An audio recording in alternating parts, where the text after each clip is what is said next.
কোনোবাই এজন খুব দুখীয়া মানুহ আহিছে, দুখীয়া মানুহজন আহিছে আৰু খুব পিয়াহত আহিছে, আৰু পিয়াহত অহাৰ লগে লগে মই মানুহজনে মোক পানী এগিলাচ খুজিলে।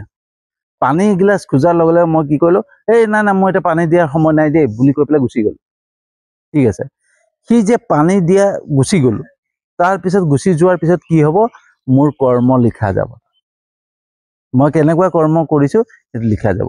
তাৰপিছত আকৌ এজন তেনেকৈ ধৰক দুখীয়া মানুহ এজন আহিলে, আকৌ মই কি কৰিলোঁ, মোক পানী এগিলাচ খুজিলে, মই ৰ'ব মই পানী গিলাচ দিলোঁ, দিয়াৰ পিছত ক'লোঁ যে ৰ'ব আপুনি চাহ একাপো খাই যাব, কিবা খাইছে নে কিবা এটা খা নাই যদি খাই যাব ৰ'ব।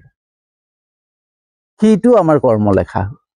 আৰু যেনেকেই কৰ্ম কৰিম নহয় তেনেকেই ফল পাম। যোনটো পানী দিয়া নাছিলোঁ, সেই পানীটো নিদিয়াৰ কাৰণে আমাৰ এটা কৰ্ম লিখা হ'ল, আৰু যোনটো পানী খোৱালোঁ সেইটোত এটা কৰ্ম লিখা হ'ল।